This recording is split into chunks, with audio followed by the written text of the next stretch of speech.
Welcome to She Lancer, Mom Entrepreneur with VoiceOver Angela. I'm your host, Angela. I'm a full-time voiceover artist and audiobook narrator, and this podcast are the audio versions of my live Q&A chats on YouTube. If you'd like to be part of the live Q&A chats, come on over to my YouTube channel, VoiceOver Angela. I'm live every Tuesday at 12 p.m. EST. We talk about voiceover, the business of voiceover, audiobooks, and so much more. Find more information on my website, voiceoverangela.com. Enjoy today's episode. Good morning, good afternoon, good evening, good night, wherever you are. Thank you for joining me again for another live Q&A session here on my channel. If you're new here, welcome. My name is Angela. I am a full-time voiceover artist and audiobook narrator. And my channel is dedicated to those of you just getting started out in this wonderful, wonderful world. Why do I always have trouble saying that? Wonderful world of voiceover and audiobook narration. And through my channel, I share with you tips, tricks, techniques, things that I do every day in my own voiceover business. And then we get together in these weekly chats. And I go into tangents and stumble over my words like a normal human. I speak words good. Anyway, if you're not new here, then you know every week we have a new poll, and that is usually the topic of today. And the poll is, how comfortable are you with your audiobook production process? And that includes, you get the job, you're right, you get an offer, you and an author come to an agreement and start the process of creating an audiobook. What do I do with this thing, right? How do I format this book? How do I prep the manuscript? That's what we're talking about today. And as you know, these questions, or these topics rather, come from the questions I get in the weeks preceding when we have this conversation. So if you have questions or you would like insight, not only from me, but from everyone here in the chat, ask the questions. If you're watching this in Team Replay, then post your questions into the comments. If you're here now in the live chat, then put your questions in the chat, and then we can touch on those too. Even though the topic of today is audiobook formatting and prepping, if you have a question about something else, go ahead and ask it. Take advantage of not only me, but everyone else here in the chat and ask the questions. You're not limited to just today's topic. So ask away. That's why we do this. So back to the poll. Kind of took a left turn there. How comfortable are you with your audiobook production process? It looks like a pretty even split. So the options are 38% of you said very comfortable, which is good. So those of you in that category can help me out today and offer up your insight, your techniques, your tips, whatever it is that you do in the manuscript prepping process or formatting process as we go along today. 33% of you said not very comfortable, and then 29% of you said I have no clue what to do. And that's perfectly fine because you're not expected to know everything in the beginning, right? You don't know what you don't know.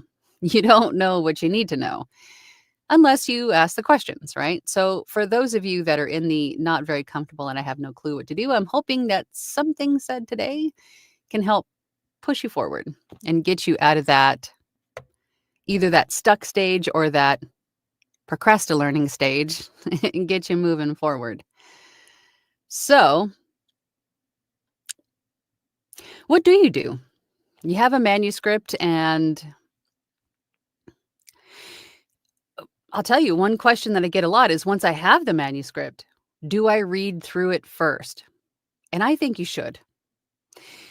There may be some instances where you might get away with not having to, if it's maybe straightforward self-help, something not very technical, or something more or less like commentary, perhaps.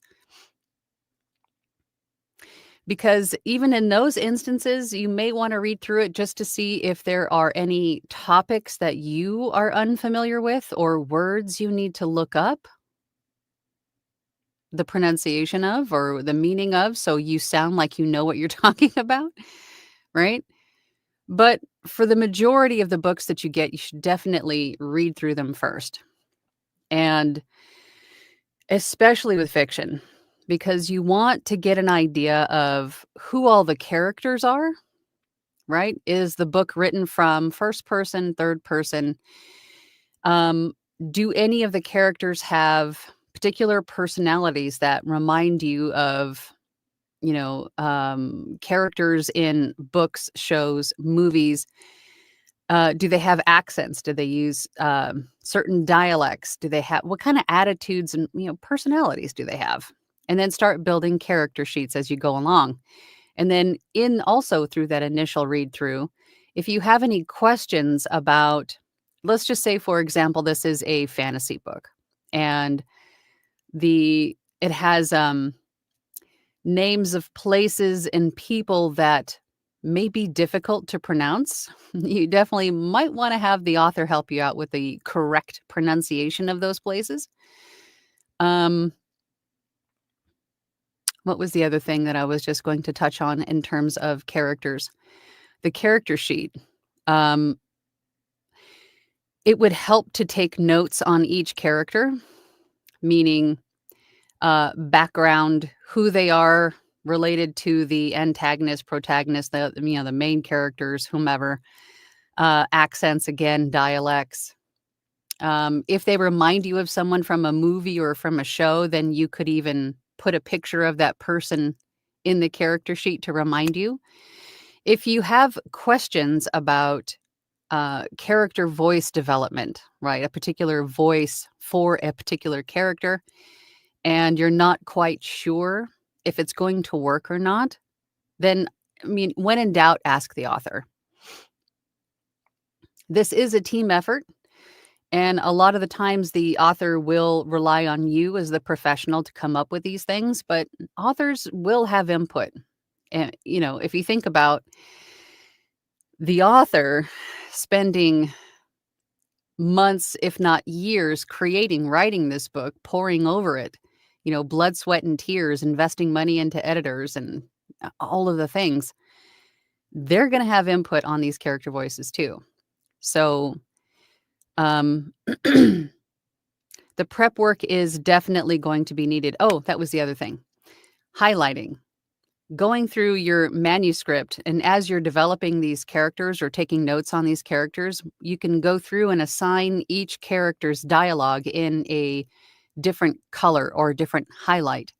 So as you're narrating through, you can see like whose voice is coming up, right? As you're reading through, you can see the pink and you're like, oh, okay, that's the main female character. And then you see the blue, that's the main male character, so on and so forth. So at a glance, your brain has a moment to go, okay, switch into that next voice. Um, that's a good reason to read through it. Not only that, but the plot, when to build tension, or if there's something coming up, when to leave dramatic pauses because it's coming up next, so on and so forth.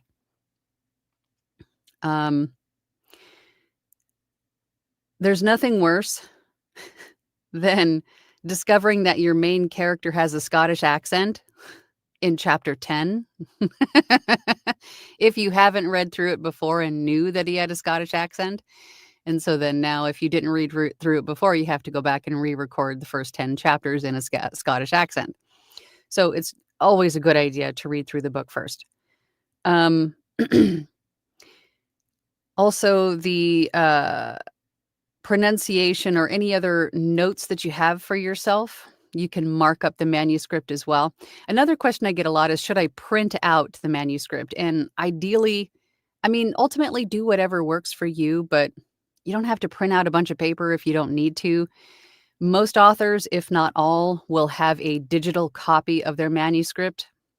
I would think they would all have a digital copy of their manuscript. They will send that to you in typically either a PDF or a Word document. If they don't have it in that format and they have it only as an EPUB or something like that, Cloudconvert.com is a great website to use where you can plug in just about any format of any kind of file and ask it to convert it into something else. So if the client sends you an EPUB document, you can put it into Cloud Convert, ask it to change it into either a Word doc or a PDF, depending on what you have available to you. And you upload it into there and it'll convert it and spit it back out, and then you download it and then you get to work. So that's a great helpful tip. And Cloud Convert it's free. It's free to use. It's saved me many times. What else? What else? What else? In terms of starting the audiobook, using the table of contents as a guide to break up the different files, because the audiobook is not going to be one continuous file. Every separate section is going to be a different file. So you'll have the opening credits. There's usually an introduction or a preface, acknowledgments, something like that. And then chapter 1, chapter 2, chapter 3, so on and so forth down the line. And then the prologue about the author. And typically the about the author or acknowledgments, dedication, things that aren't typically included in an audiobook, ask the author if they want those included as well. Some do, some don't. But what else is there? Oh, like a prologue, usually at the end. Citations and references are not included in an audiobook. Glossaries are not included in an audiobook. Is there anything else that's typically included in the end? If I'm forgetting anything, just ask. And then after all of those, you'll have the closing credits, and then there's usually a retail sample. And the retail sample is, I typically use like a 5-minute section of the introduction, because that's usually a snapshot of what is going to be learned, or what the book is about. So I'll typically use a little snippet of the introduction for the retail sample. What else? What else? What else? If there's anything I'm forgetting or anything you have a question about, please put it in the chat. But I'm sure we'll come up with other stuff. I'm sure I'm forgetting something. Anyway, let's go to the comments and see if I have forgotten anything. I mean, it's still kind of early for me. I need coffee. More coffee. I know we have a handful of our usual chat members are on the Audiobooks at Sea cruise ship right now, so it might be a little bit lighter than normal in the chat, but we'll see who's here. Who's here? Peak Parables Productions is here first. How you doing, Peak Parables? Oh, hi, Angela. I beat Caesar for once. Barely by a minute. Hey, Caesar. Oh, hi, Angela. I think I recall saying that I was very comfortable with my processing last year. Turns out it could have gotten better, and it did. So I'm still very comfortable with my processing. Peak Parable says, with formatting audiobooks, I have found the faults I did with initial recording made the editing much worse. I had the mindset of just fix it with editing. I think we all do that. Because, and I say this a lot to people, I find myself saying this a lot. As cliche as it sounds, and believe me, it does work. All of the voices, all of the, the flashing red lights in your mind when you start recording really anything for voiceover or audiobooks, don't breathe too much, or your mouth is very sticky, or don't forget to do this, or is it too loud in here, or am I going to have to re-record that because it stinks? All of that stuff, you have to leave it outside your studio. You have to just allow your mind to fully focus on what you're narrating. You have to. Because if you're distracted thinking about all of the things that you're doing wrong while you're recording, it's going to completely take away from your job. And your job is to make an engaging audiobook, right? And sometimes you can even hear that doubt because it sounds like you're sort of holding back, like you're questioning everything that you're saying instead of just giving it your all because you're too busy focused on all the things, all the little voices in your head telling you that you're not doing something right or you're doing too much or not enough. You have to find a way to leave all of that outside your studio and just fully focus on your job. And your job is to make a compelling audiobook. I know it's hard. I know it's hard, but ultimately that's what you want to do. Caesar says, also good job, Peak Parables. I learned a few things from other audio engineers, integrated their techniques into my process, and have garnered excellent results, which I now use on the daily. Can you share any of those, Caesar? Peak Parable says, it took more time, but recording, it made the process of editing much easier after I knew what to look for.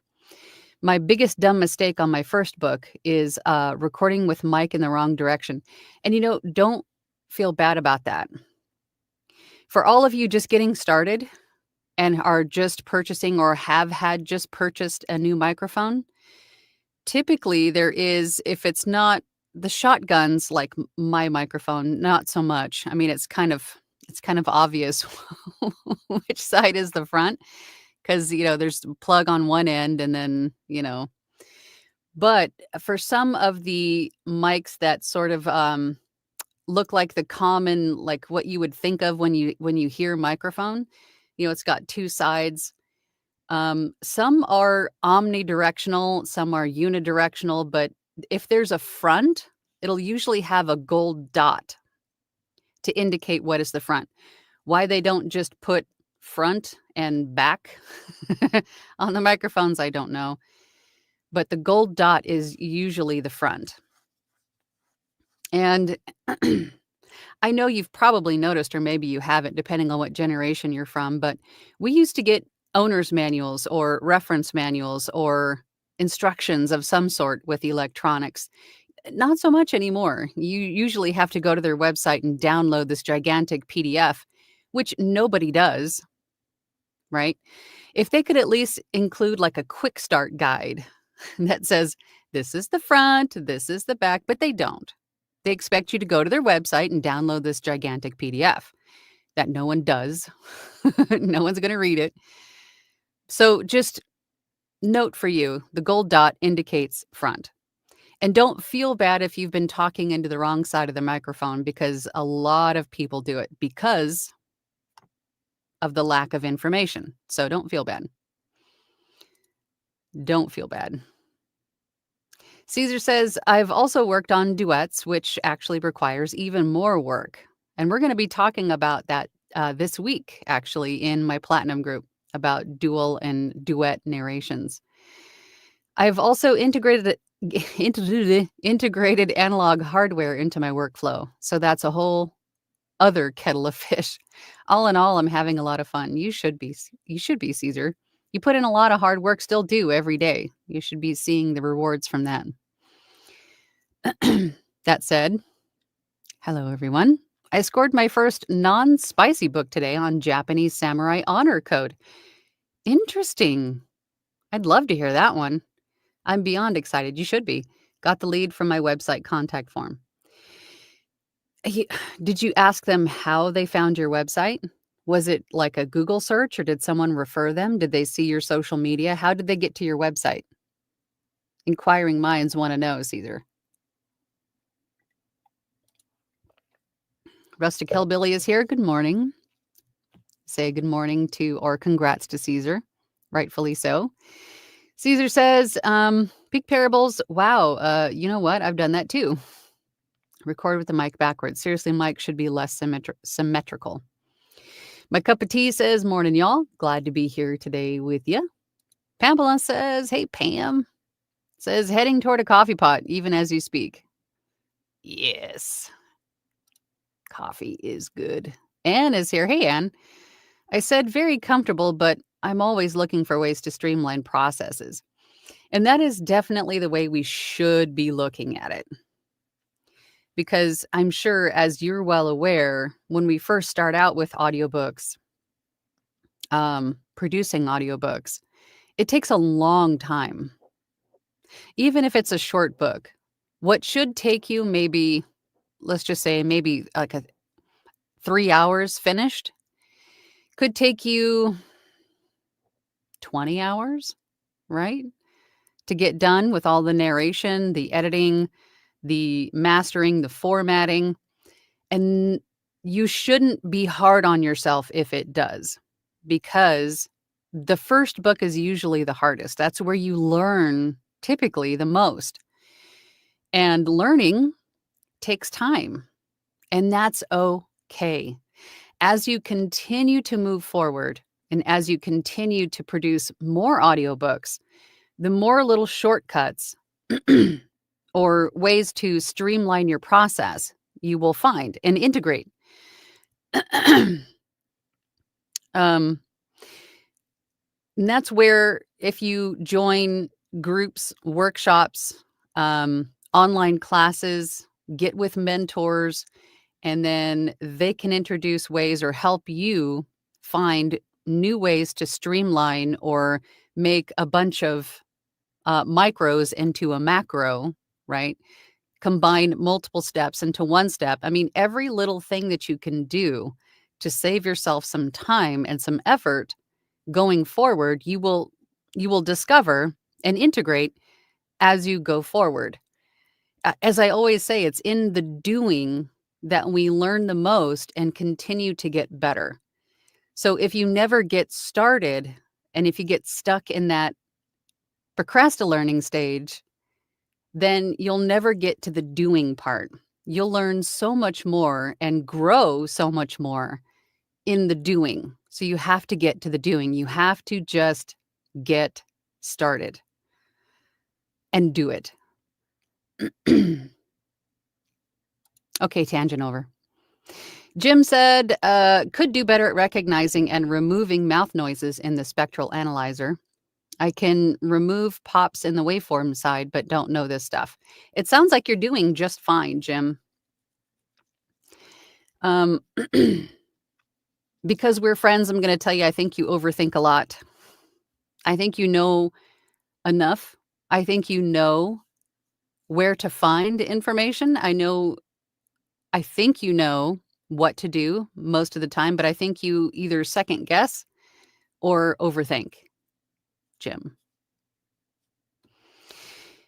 As we say, he has Adobe Audition, and you can use a healing brush to remove individual mouth clicks in your waveform or in the spectral. But there is a plugin that we've talked about many times here on my channel, and that is from Isotope RX. I think, is it RX 11 now? Isotope, izotope.com. You're looking for the RX bundle of plugins. And there's 3 different bundles. There's the Elements, Standard, and Advanced. And in the Standard and Advanced bundle, there is a plugin called Mouth Declick. Not the declick, the Mouth Declick. That singular plugin in that bundle, either one of those bundles of plugins, amongst many other fantastic plugins like a de-esser and a noise reducer and things like that, deplosive. The Mouth Declick is worth that bundle price over and over and over. Trust me, especially if you have a sticky mouth. Once I had that plugin, it had cut my editing down like 80% of, having to manually remove all the mouth noise. Because I've tried everything. We all have mouth noise, and that's fine. It's just part of being human, right? But if you've tried like the green apples, you've tried staying hydrated, brushing your teeth throughout the recording process, you've tried everything and you still have a lot of mouth noise, that plugin will definitely help you. and they're not cheap. They have sales all the time, but if you happen to purchase it without finding it in the time of a sale, it's still worth that purchase price because that plugin will be used on every single voiceover job, audiobook file, everything that you do from that day forward. And it'll save you so much time, trust me. It's worth the investment. It was for me anyway. Angel says, good morning. Good morning, Angel. I'm glad you're here. Seize the day says, how many samples should my ACX profile have? That's going to depend on what kind of genres of books you're interested in making yourself available for. If you're, let's just say, for example, you only want to do spicy books. So then you want to have probably a handful, 2, 3, 4 samples of different tones for spicy books, right? You want to have a sample that's your male and female voice, perhaps having dialogue. Another one where there's tension, another one where there's like maybe lightheartedness, another one where there's a little bit of a romance going on, like romantic emotions, right? You're trying to give the authors a taste of what you can do. Now, if you're interested in doing romance, children's books, sci-fi, then you want to have 2 or 3 of each different kind of genre. There isn't a cap on how many samples you can have, so flood it. But just remember to parse them out, right? Don't dump them all at once. Put in a few on Monday, put in a few on Tuesday, put in a few on Wednesday, and then at whatever interval, start to recycle them, right?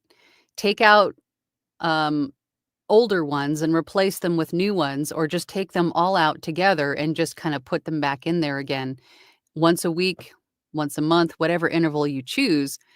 And that will essentially keep you at the top of the list, right? Just like Amazon, right? You want to stay on the pages of the first and second pages of the search.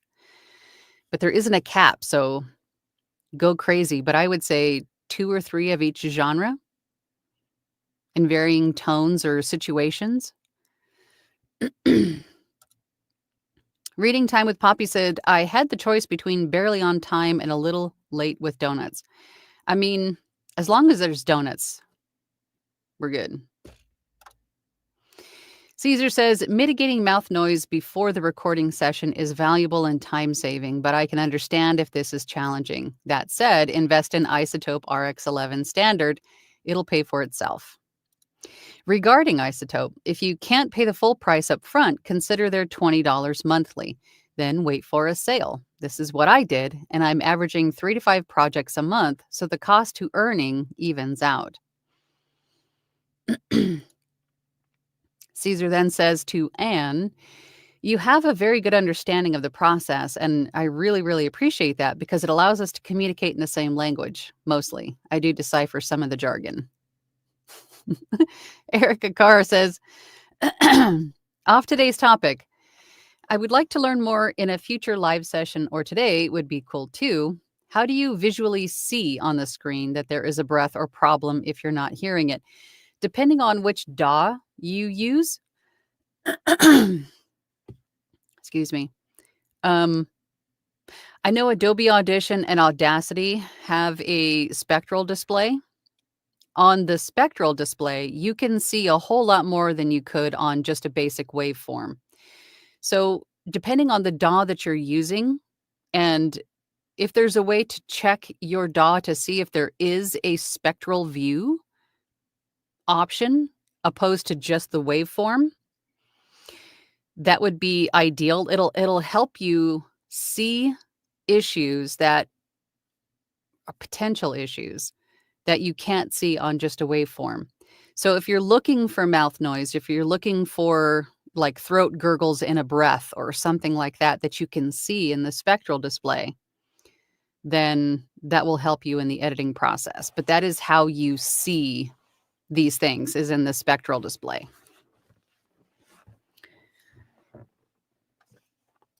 "16 Voyeur says, hi, Angela. Hi. How should I build a profile when I have no acting or theater experience? That's a great question. And I always tell people whatever profile bio about me that you're building on whatever platform it is, don't ever put in there that you're brand new. Don't ever note that you're new to the platform, that you're new to this experience. You're not new to audiobook narration. Focus more on your equipment. Make it more customer centric. How can I solve the customer's problem? So, for example, I have studio quality equipment with a home based studio for quick and fast turnaround. I am available for questions right now. Please reach out if you need to, that sort of thing. But you're not mentioning that you're brand new. And don't get me wrong, I'm all about transparency and being open and honest with a client because it's teamwork. You're part of a team and you want to make sure that, you're open, honest, transparent so things can get done, right? You're building a rapport with them. But telling somebody that you're brand new before you even have the opportunity to start building that rapport might inadvertently send the wrong message. It might tell that potential client that you're inept, essentially, that you don't know what you're doing. And so that trust and faith that you could have been building with them is now completely gone because they get the intention that you don't know what you're doing, that you won't be able to help them in the way that they need, even though you do have enough experience at this point to complete the job or to do what it is that they're asking you to do. But you just saying that you're brand new just inadvertently gives it a negative connotation, right? So instead, focus more on your equipment, how you can solve their problem, how available you are. That's what I would do. Jim says, have heard both Scottish and British accents and don't really hear much difference between the two. There's a little bit of a difference between two. I mean, I think the more that you hear accents, the more you'll start to pick up on those little nuances. Reading Time with Poppy says, when reading to my kids, I find my ability to anticipate correct voices or tone gets worse and later it gets. Get your sleep, everybody. Yes. Remember that if you're voice acting, producing audiobooks, your body is your instrument. Your body is the tool. I mean, apart from all of the obvious hardware, software that you're using, but this is the main instrument. So take care of it. Take your vitamins, get your exercise, hydrate, get your rest. Take care of it. You should be anyway, but even more so if you're using it for your career, if it's your main tool, take care of it. Marilee Ann says, what to do if you finally get a manuscript to VO for, but the topic structure and voice format it needs to be done and it's never something you are interested in. Do you VO it anyway or pass? I think what you're meaning is if it's word salad, if it's not written well in a way that makes sense to you, or if it's in God, I wish this would stop. Or if it's something you have a problem with ethically, morally, something you just don't agree with, you don't have to do it. This question comes from the mindset shift from employee to business owner. If you're presented with something, it's your prerogative to decide what to do with it. You don't have to do it. They don't they don't employ you. You're not on their timesheet. You are the boss. You get to make that decision. So if it doesn't feel right, your spidey senses are tingling, something is telling you to not do it, or you just don't agree with what is going on there, you have every right to say no, thank you. Thank you for considering me, but no thank you. I'm not comfortable with this topic. I'm too busy. I mean, whatever it is that you want to say, but it's up to you if you want to do it or not. Or if you're in a place where you're just going to bite the bullet and take the job anyway because you really, really need the income, you can do that too. I mean, it's up to you what to do with it. You don't have to do it. You don't have to take every job that's offered to you. Mm-mm. Nope. Caesar says that's interesting. They're quite distinct from each other. The British accent also varies from region to region, and that can mostly be identified as well. Very true, Caesar. However, not everybody has the ear for the distinction yet, but I think Jim will definitely get there once he starts to listen to them more or hear them more. I think he'll start to pick up on the differences. Hey, Joel, doing better. Still have a little bit of a rasp, but getting better. Reading time with Poppy says to Jim, think Bond villain accent versus side characters in Brave. Oh, those are very different. Caesar says, in lieu of audiobooks at sea, I'm doing audiobooks in a hot, soundproof room, and I'm having a blast. In fact, I need a blast of sweet, cold air. How many bottles of sriracha have you got in your studio with you right now, Caesar? Ron Noel says, hello from Grand Haven, Michigan. Good morning. Just starting to submit auditions. Good for you. Good for you. Speaking of sweet air, it's getting warm in here. It's starting to get warm in the desert. It's almost time for air conditioner time. It's too early. It is what it is. Anne said to Caesar, I feel like the process is getting more ingrained, but I still flip flop high pass filter and low pass filter most times. Yum, yum, yum, yum, yum. Caesar says, can I share my techniques? Absolutely. I need to carve out some time to build a quick start guide. Yes, you do, Caesar. But we all know that you're super busy, so don't push yourself too hard.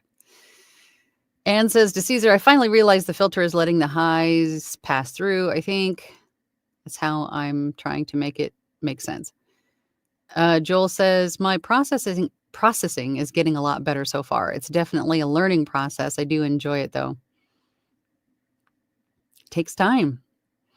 It's like riding a bike or really anything else that you're learning, but this can be very technical, right? Especially with the post-production side, because the narration part is very mental and very physical, but then the post part is very like it's tedium, and there's a lot of little moving parts in terms of the effects and the timing and all of that stuff. So it is a lot. It's a lot. So be easy on yourself and just know that we all started in that same place. We all started at zero, and we all just slowly started to learn all the terminology, all the lingo, all the, it just comes with time. So just give yourself time.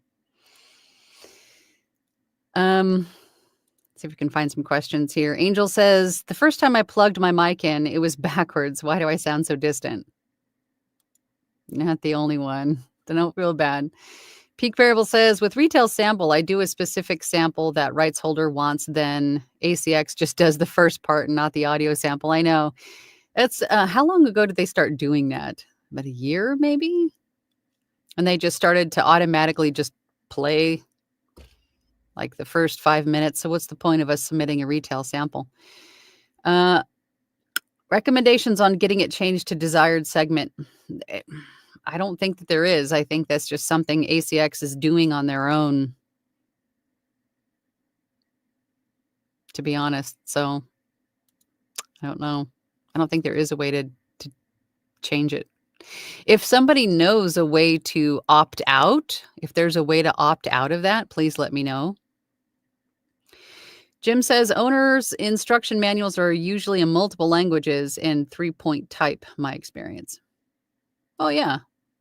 But most of the time, they aren't really included anymore. Eric Grimes. Hey, Eric. How you doing? Hi, Angela and fellow Angelistas. I saved a lot of time when I finally stopped removing every little noise that the processing removes anyway. And you really shouldn't be spending that much time on like hyper focusing on every little thing in the background, because that is where having the spectral display can be sort of like a double-edged sword. It's a blessing and a curse, because it's a blessing where you can see the things that should be removed, but then at the same time, you see the things that you think should be removed, but ultimately are not audible or even noticed by the listener. So it gets it gets really easy to over edit. I mean, really easy to over edit. And we shouldn't be hyper focusing on that stuff as much, because then we allow ourselves to just go through with a fine tooth comb and make it, we shoot for that perfect. You know how much I hate the word perfect. So just when you're editing and you're looking for the stuff to remove, only focus on your retakes, the large pauses, maybe perhaps when you stop to take a drink of water or to stretch or, whatever, take those out. And then anything that catches your eye that could be off-putting, maybe in the spectral display, maybe you see a little rumble at the bottom that was a truck going by, or the dog barking next door, or whatever it was, the cat was snoring behind you, right? Look for that stuff, but don't nitpick every little thing, because ultimately 99% of that stuff that we're focusing in on and taking the listener's never going to even notice. Your job ultimately, as I said before, is to make an engaging story. And if the listener is locked in on the story you're telling, they're not going to notice half of what you're trying to remove. So, to Eric's point, let it go, Elsa. Let it go. Caesar says, regarding how they found me, that is a good question. I'm going to have to ask them. Either my SEO is working, or I was referred, or my cross promotion between platforms is working. Definitely find out, because it's working. And when something's working, you do more of that. So maybe you should add that question to your contact form. How did you find me? Right? I would definitely add that. Jim said, had the mic on backwards for a whole project, then noticed the volume was considerably lower, so I turned it around and that fixed it. Dave Brumfield says, hello, Angela from Hamilton, Ontario. Hello, David. Gregory says, hello there, fine folks. My first audiobook went live last night. Yay! Congratulations, Gregory. The process was a learning experience and I got better at it, but my challenge comes from everything coming in at -3 dB in Audition. How is that a challenge? You mean for the peak amplitude? Remember that standard in ACX, that peak amplitude of -3 dB is not the target. It's just the threshold, right?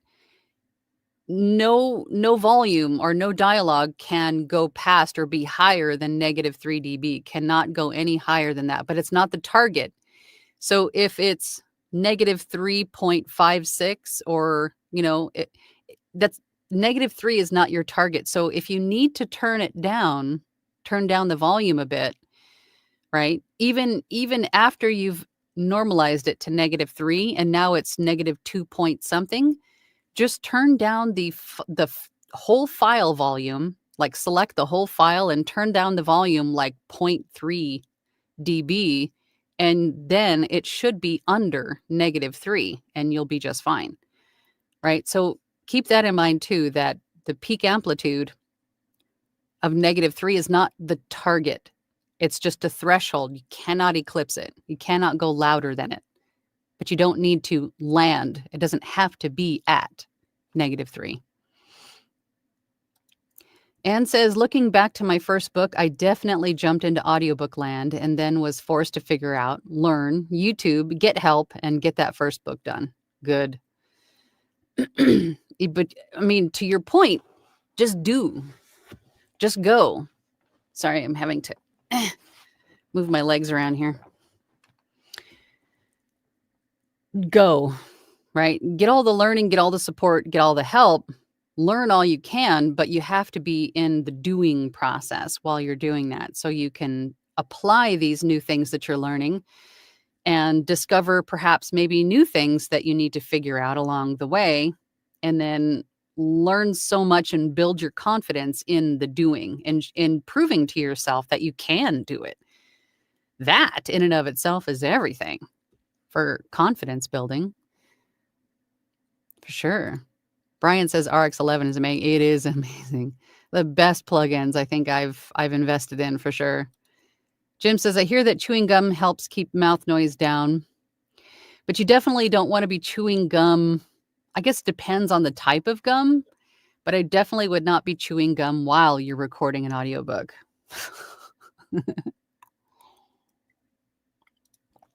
Coffee is a big no-no for mouth noise, but as you all know, you'll have to pry it from my dead cold hands.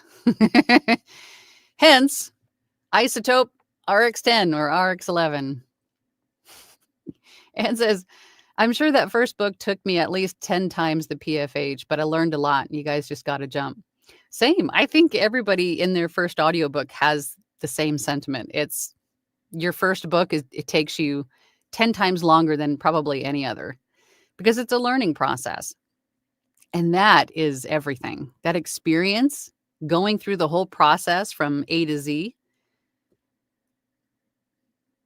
you have to go through it because there's a lot to learn from it. Caesar says, we're up to 11, but look, if you can't afford plugins, Adobe Audition is a post-production DAW. It has its own declicking and de-reverb tools. They're not like Isotope's unicorn magic, but And to Caesar's point, there's a lot of native plugins. There's a lot of resources, effects, functions within Adobe Audition all by itself that are there for voiceover audiobook production. And they keep adding more over the years. They've added a handful more that are, that have replaced plugins that I had to purchase. But they have yet to include a mouth declick. There's declicks and declips and other things in there that could work, but not as well as the mouth declick in Isotope and RX11. Not yet. But when they add that, then there might be a possibility that we don't have to buy plugins anymore. And some DAWs do. Some DAWs have natively their own effects in their software that work really, really well for a lot of what we need them to do. But Joel says, yes, just started with RX11 and mouth declick is fantastic. Word. It is. Definitely worth the investment. Jim says, what is the difference between the ACX profile and samples? I think what you mean by that, your profile is just a little bit about you perhaps and titles that you've completed, and then your samples are the way that the potential client can hear you. Brian says, is anyone here participating in the ACX voice replication program? And if so, have you been approved?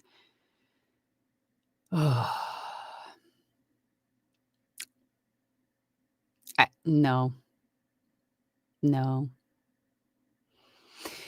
I can see why companies would want to do this and offer this as these are just my opinions. You guys ultimately do what you want. But I can see how they can frame it as a benefit to the producer or to the narrator because it'll save them time, yada, yada, yada. But I mean, maybe it's just because I'm, Gen X, I'm one of the older generations, but I don't, maybe it's because Terminator movies, I don't know what it is, but I don't want to feed my information into an algorithm. Because ultimately, I don't know where it's going to go, who's going to use it, if that's going to switch hands, then how is it going to be used, right? No. No, thank you. Ron says, "Is Isotope compatible with Audacity?" I believe it is. I believe it is. And that goes for that's a great it's a great question for really before purchasing any plugin, do a little research and figure out, I mean, and when I say research, I mean simply type it into Google. I mean, there really isn't any question you can't answer with Google. Does Audacity what kind of plugins are compatible with Audacity, right? And it'll probably tell you VST or VST3 plugins. Okay, great. So then you go to waves.com and you're shopping for different plugins, and it'll tell you on that plugin's information page what kind of plugin it is, if it's VST or VST3 or both. And then that way you can kind of check to see if they're compatible, right? I mean, you can go about it that way too. But I think for the most part, most of the plugins that we talk about a lot here from Waves and Isotope are compatible with any DAW, as far as I know. Most DAWs, most of the big DAWs. And when I say big DAWs, I mean the ones most commonly used for our business, which is Audacity, Adobe Audition, Reaper, and Studio One, I believe. Any of the other DAWs you might want to double check first. But it's good practice to double check before you drop the money on anything to make sure that you can use it and you know how to use it. Or know someone that can show you how to use it before you purchase it, right? Good practice. Caesar says to Jim, your audio sample should go in your ACX profile. Anne says, here's a question. Is there a way to self-publish onto Audible, or is that why we all use ACX and other platforms? If you write a book and you put it into KDP, self-publish it, therefore it goes into Amazon for sale as a ebook or like a, print on demand kind of a book, then you can create your own audiobook for the book you wrote and publish it on ACX for Audible. So then essentially you're getting just like our authors do. You can make money on the print book, the ebook, and the audiobook. Absolutely, you can. Phyllis says, what was the app that she mentioned that converts formats? Cloudconvert.com. Cloudconvert.com. 16 Voyeur says, what information should I include on my website? Your website in the beginning doesn't need to really be super built out or have a bajillion pages. I mean, it could be just a one-page website that has a picture of you, a little bit about you. Again, going back to just focusing on the equipment that you have, how available you are, maybe a little bit about if you have pets, if you have family, what you like to do on the weekends, a little bit about you personally. That makes you a little bit more approachable, relatable, right?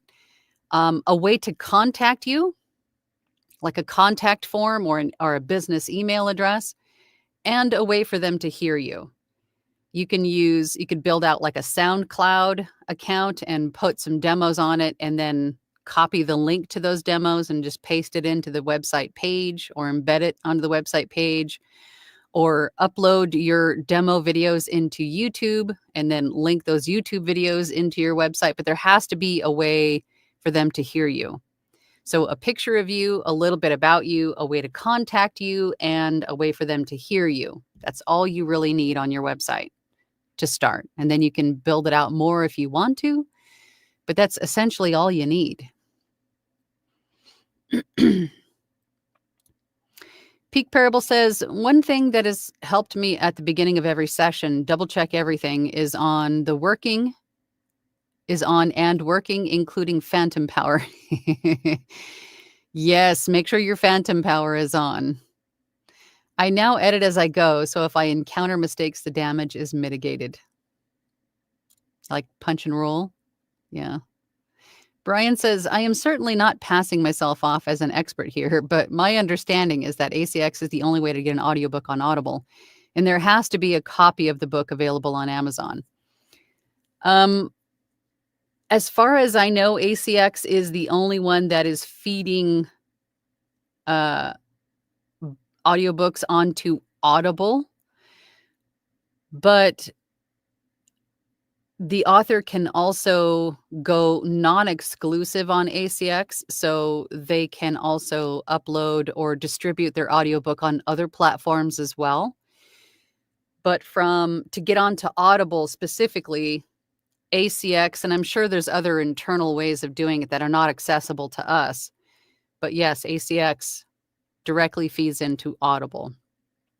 But ACX and Audible are not the only audiobook distributors. There's tons of other ways to get audiobook work, if that's what you're asking. Caesar, who's got the spray? Somebody get the hose for Caesar. Seize the Day says, this question has to do with beginner DIY demos. Is background music necessary, or should it just be a dry read? Personal opinion, especially for audiobooks, no music, no sound effects. Now, if you have a commercial demo or video games or something like that, music and sound effects are probably nice. Just a nice touch. But I would have two different versions of your demo. I would have a dry read demo, and I would have a demo with sound effects and music. Depending on who you're sending it to is going to determine which one you use. But for audiobooks specifically, no music, no sound effects. Unless it's like a audio drama where there's a full cast and that's expected. But for just like a self-help book or your everyday audiobook, no effects. Anne says to Phyllis Fort, Cloud Convert is a website for converting formats. Lele, I am yet to set up ACX profile, but one day. Why not today? Literally, it takes a minute or two. It's not compared to like Upwork or Fiverr. ACX is super fast. Especially if you already have an Amazon account.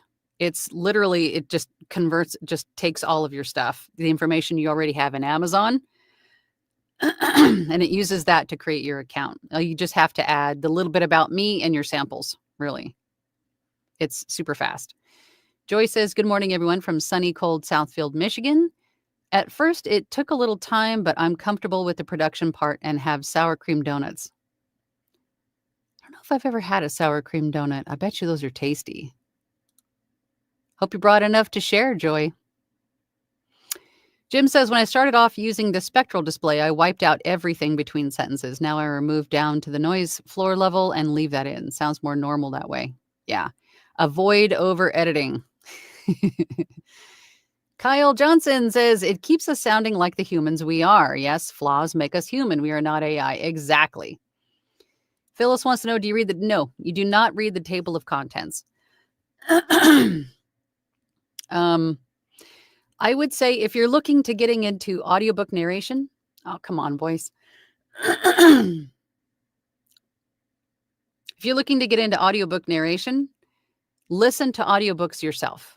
Sign yourself up for an Audible account. Listen to audiobooks on YouTube. I would stick with like an actual audiobook distribution platform like Audible and listen to audiobooks. You'll start to get an idea of what is typically included and what is not. But table of contents are never narrated for an audiobook, nor are references, glossaries, citations, references, stuff like that.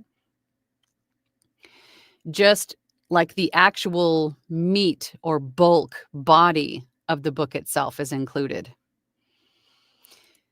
Caesar says to Jim, do bear in mind that everything you see in spectral view doesn't necessarily mean it's audible. You may be spending too much time in post-process than necessary. And that's kind of what I was saying earlier. I mean, it's if you can see it, the temptation is to attack it, remove it. But as was mentioned before, we're human, right? Remove the retakes, remove the nose fart, remove the mouth noise, remove the throat gurgles, remove the bracelets that you shouldn't be wearing on your arm out, right? Take that stuff out. But, breaths are fine. We breathe. Nobody even notices the breaths because we're used to hearing humans breathe when they talk. A click here and there from your mouth or your lips smacking together, again, is also very normal and we're used to it. Don't focus too much time on removing everything that makes you human from the narration file. You're just spending way too much time doing something that's just ultimately going to do more damage than good. Caesar says, if you're a little under 3 dB, that's fine. You don't need to push everything up to negative 3 dB. Important thing is that you hit your loudness target, negative 20 dB for total RMS. Keep in mind, Caesar, that we're talking to people that more or less are just getting started. So throwing in the luffs is more information, and it might be more confusing than helpful. God, I wish my voice would just go back to normal already. My cup of tea says this is more of an audio engineering cue and maybe should ask in Discord, but why notate record sound in negative dB? That is the way that sound is calculated or measured in dB and negative dB. I'm not sure. Maybe I'm missing your question. Caesar says, my cup of tea is because the decibel scale is logarithmic. Of course, Caesar has an answer. And as such, uses a reference level with 0 dB representing the threshold of human hearing. Thus, negative dB values are below that reference. There you go.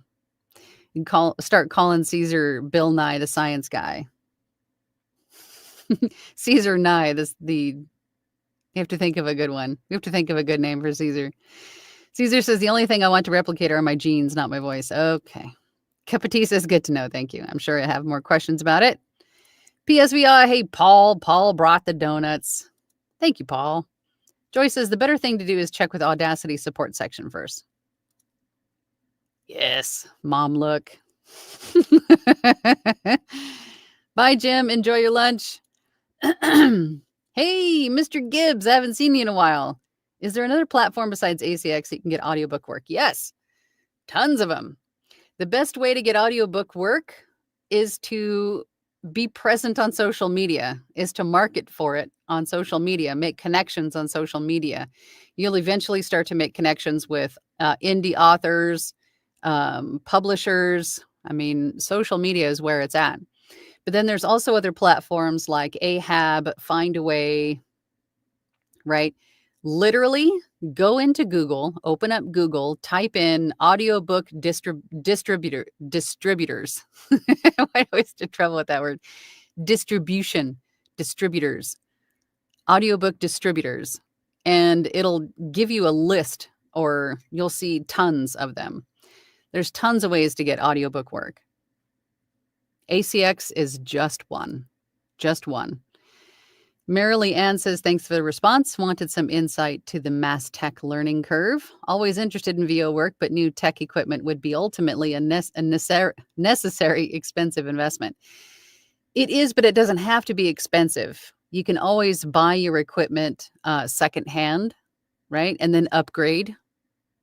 I think that's pretty much how we all got into this, with something relatively on the inexpensive side, and then just upgraded as we started to build our income and our client base. Then we would just upgrade as we go. Lamar says, happy late birthday, lady. Thank you so much, Lamar. You're a sweetheart. Jim says, I thought you were going to lunch. Jim says, once heard of a video producer who let 15 frames of sound go above 0. He hasn't heard from that client since. Phyllis Fort says, is my face red? Of course I should be listening to audiobooks. Duh. Yes, it's not just for personal enjoyment, but also for, business purposes, right? professional development and personal enjoyment. Absolutely. Mary Leanne says, I find audiobooks with minor breath and human pauses adds character to the actual character being narrated. Without them, it is AI and takes away from actual human VO narration. Exactly. Exactly. Lele says, Caesar Nye Da Sriracha guy. Oh, that's okay. Hang on. That needs applause. Perfect. This is the perfect name for him. Caesar Nye. Okay, hang on. I got to screenshot that so I don't forget. Boop. Caesar Nye Da Sriracha guy. I love it. I love it. Oh, God, that was a fast hour. All right. So I think there was some great information shared here today. I really appreciate you guys showing up and offering your insight, asking your questions. I will be back next Tuesday, same bat time, same bat channel, Tuesday at 12 p.m. EST for another live session. If you have something that you want to talk about, want to learn more about, want to get multiple perspectives on, not just mine, but everybody else here in the chat. I mean, this is a group effort. It takes a village sometimes, right? If you have a question or a topic you want to learn more about, then put it in the comments below. If you're watching in Team Replay or if you're still here live with me, put it in the comments and it could be something that we talk about here in the future. But this is why we do this. So ask your questions and let's get together and figure it out and offer some perspectives. But until then, listen to your audiobooks. Make sure that your microphone is turned the correct way. Possibly remove all the distracting bottles of sriracha from your studio. Unless you're using it for like sinus clearing or something. I don't know. But anyway. Until then, I will see you guys all next week. And some of you I'll see on Thursday in the Platinum group. So I'll see you guys all then. Bye. Thank you for listening to She Lancer Mom Entrepreneur with VoiceOver Angela. That's me. For more information about me, visit my website, voiceoverangela.com, or hop on over to my YouTube channel, VoiceOver Angela. Again, thanks for listening. Have a great day.